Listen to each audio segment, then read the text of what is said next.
This is a screencast to show teachers how to log into ClassLink and how to navigate their dashboard and set everything up.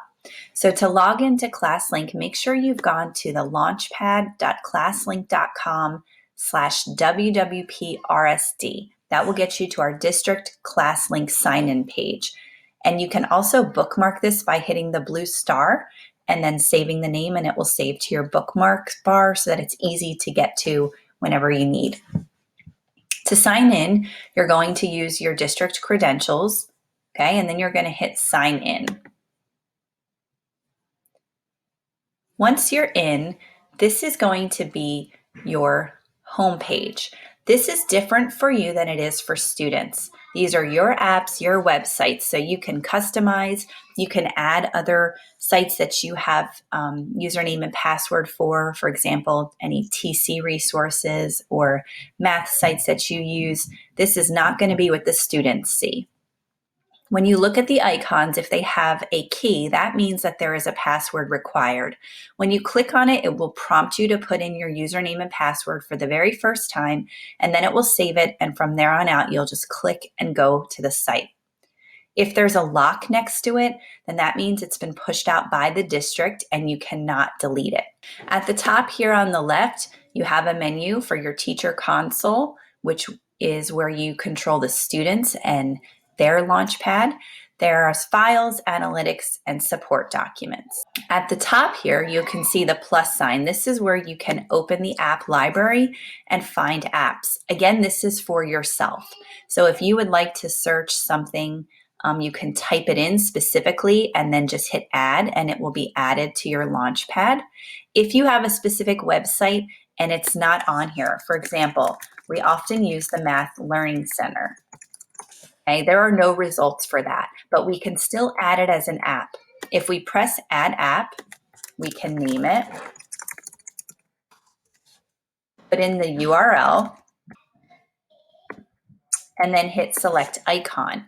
Here we do have to select a photo. That would just be best visually knowing which app that we're using. That looks like a good one. And then I'm going to hit add app. Okay, so now I've successfully added the Math Learning Center, and when I click on it, it will take me straight to that website, which is very convenient. When you open up another app from your Launchpad, it just opens a new tab and then you can go back to where you were. Okay, so that's how you add apps to your library. Edit mode is next. Here you can change the theme, which would just allow you, again, to just change the design, the way that it looks. You can change the sizes of the apps if you would like to customize that. The font, okay, and then the color. You can also add folders. So this is much like an iPad, so you can get yourself organized. This is only for you. You unfortunately cannot transfer those folders to your students, so you would have to teach them or the parents how to do it.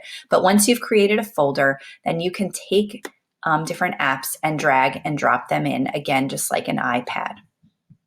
Okay.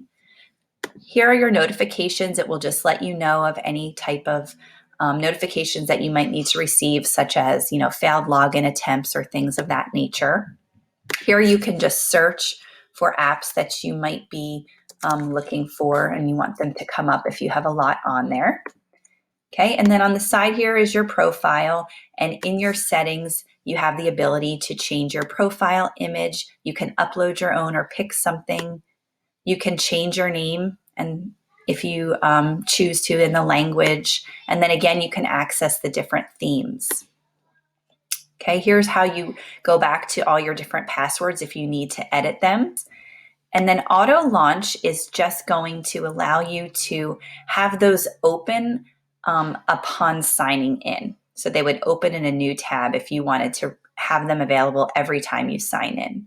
Again, you can only do that for yourself. The admin, the district, can auto launch for students, but we have not set that up. These you're not going to really use because we are not using our Google account with this. We're using our Active Directory through the district, so you don't need to change any of that. On the bottom of your screen are 3 other icons, and this one is quite important. This is the teacher console.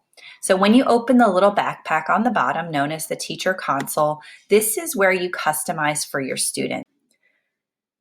Even though you have all your different classes listed from Genesis here, you really just need to be adding to the 21st century competencies, and then your students are all connected to that class and they'll get the apps that you push out. However, if the district pushed out a math app or whatnot, even if they're not in your math section, they will still get it. Everything will show up on one dashboard for them. So here is a image from a student view just for your reference and how all the apps end up on one page. So if you click on that, you're brought to the class page. So it'll tell you at the top the name of the class, any announcements, which again, we're not using that. And then you're going to want to go to apps. These are the apps that the district has pushed out to them. They will vary slightly amongst grade levels, but this will give you a general idea of what your student will see. The ones that you see in your dashboard are just the ones that require a password that were pushed out. So all the ones here have the little key and they're going to require them to log in. So looking back in your dashboard again, these apps that you see under 21st century, those are just the ones that will require a password. If she wants to add a new app for them, that's where she's going to click, right on the plus sign. And again, she can search the library for Pear Deck or something that she's specifically looking for, or you can add your own app once again. So if you wanted to push out to them the Math Learning Center, okay, you do the same thing as you did before. Then you find the icon that you want to represent that site and you hit add app, and now it's on there for them.